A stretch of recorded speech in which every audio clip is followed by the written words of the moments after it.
O mandato do presidente dos Estados Unidos, George Bush, foi um período de transição histórica. Com Ronald Reagan estabelecendo a vantagem dos Estados Unidos sobre a União Soviética na área econômica, George Bush demonstrou a supremacia militar dos Estados Unidos ao esmagar o que era considerado a quarta maior potência militar do mundo, o Iraque.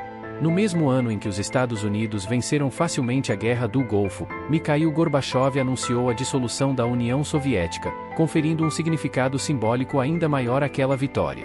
O único país que poderia competir com os Estados Unidos desapareceu, e a partir de então, na perspectiva da Casa Branca, não havia outra nação que pudesse ser chamada de superpotência.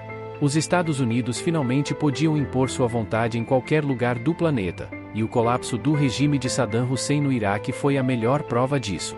Um sistema mundial dominado por uma hegemonia unipolar nasceu oficialmente. No entanto, assim como o neoliberalismo econômico de Reagan trouxe prosperidade para os Estados Unidos, mas também plantou as sementes da desindustrialização, a vitória na Guerra do Golfo criou uma ilusão militar. A guerra, um meio extremamente caro, tornou-se um instrumento de uso frequente para manter a ordem existente. Isso preparou o terreno para o envolvimento dos Estados Unidos em múltiplos conflitos simultâneos na Ásia Central, Oriente Médio e Europa Oriental, levando a um desgaste militar contínuo. Se Reagan criou a ganância no setor financeiro dos Estados Unidos, Bush criou a arrogância militar. A tragédia do destino americano é que seu maior ponto forte acabou se transformando em sua maior fraqueza. O momento mais brilhante dos Estados Unidos também plantou as sementes de sua decadência. Em agosto de 1945, 2 bombas atômicas explodiram em Hiroshima e Nagasaki, no Japão. Naquela época, George Bush, com 21 anos, era um piloto da Marinha dos Estados Unidos, treinando para a invasão do Japão. O uso das bombas atômicas evitou a necessidade de uma invasão terrestre, e um mês depois, o Japão se rendeu. Bush deixou o serviço ativo com 58 missões de voo e 128 aterrissagens em porta-aviões, além de mais de 120 horas de voo. Ele foi o último presidente dos Estados Unidos a ter participado diretamente da Segunda Guerra Mundial. A família Bush é uma das dinastias políticas republicanas dos Estados Unidos, onde servir nas Forças Armadas era quase uma obrigação antes de entrar na política. Após deixar a Marinha, George Bush seguiu um caminho semelhante ao retratado em filmes sobre jovens de famílias ricas, entrou na universidade, se tornou membro da sociedade secreta Skull and Bones, fundou uma empresa de exploração de petróleo e depois entrou para a política como congressista. Bush desenvolveu estreitos laços com o sistema de inteligência dos Estados Unidos nos anos 1960, e em 1970 foi nomeado embaixador dos Estados Unidos na ONU pelo presidente Nixon, expandindo sua influência na diplomacia. Em 1973, após a renúncia do vice-presidente Agnew devido a um escândalo, Nixon considerou nomear Bush como vice-presidente.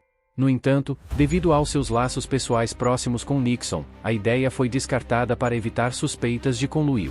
Bush foi então nomeado chefe da missão de ligação dos Estados Unidos na China, cargo equivalente ao de embaixador, onde fortaleceu sua convicção na necessidade de intervenções estrangeiras dos Estados Unidos.